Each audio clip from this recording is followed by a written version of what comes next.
We begin with the Valley Fire that continues to rage in the East County, and right now it's burned more than 10,000 acres. It broke out on Saturday afternoon and started to spread rapidly. So far, officials say that 11 homes have been destroyed, and that fire is just 1% contained. And we have team coverage of that fire. Our Liberty Zabala is in the Weather Center today with conditions on the ground. Jamie Chambers has the latest on the evacuations in the area.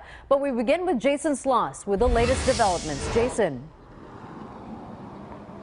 Hey Maria, good afternoon. We're along Lions Valley Road, and right here an incredible view of some of the destruction here. This valley pretty much completely burned right now, but as you can see, there are still a lot of smoking areas, and a lot of attention is being paid to those areas right now. Helicopters, a lot of aircraft in the area, helicopters making water drops here, because you see along the valley here, we can count at least 3 high voltage power towers. The power lines going through those towers up. Helicopters, crews really focusing on the hot spots around those to make sure that those towers and power lines are not damaged.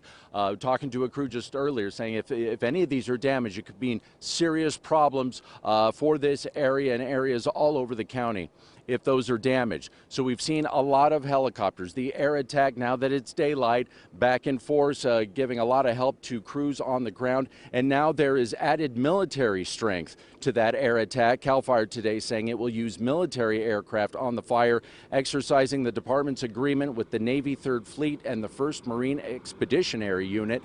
So that is certainly a welcome addition. Neighbors we've been talking with in Lawson Valley and along here have said that is great news. The more the better as far as it goes with those attacks, helping out the firefighters on the ground. Again, the fires destroyed at least 11 homes and 25 outbuildings. Evacuation orders remain in effect. Jamie's going to have more about those evacuations. We've seen people coming down the road, Lawson Valley and Wise Carver areas, handing off gas cans and animals to friends to take them away. Some people have decided to stay in their homes despite evacuation orders.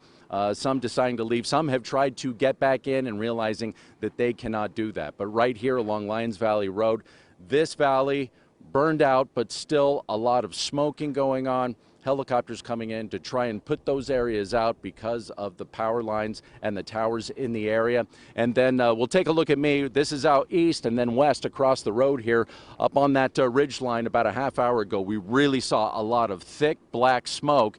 And then planes were coming in making drops, and so that appears to have dissipated just a bit. And a little to the left, you kind of see where there's a dirt path on the side of the hill there. We just saw a crew come off the hillside. We could hear the chainsaws as they were kind of digging a break in there, and that was just a few minutes ago. So still a very serious situation just down the road. We really saw some huge flare-ups that looked like they were going to jump the road there for a moment, and it looked like firefighters were getting control of that. Jamie has more of that coming up in just a bit. Live from Lions Valley Road. Send it back to you.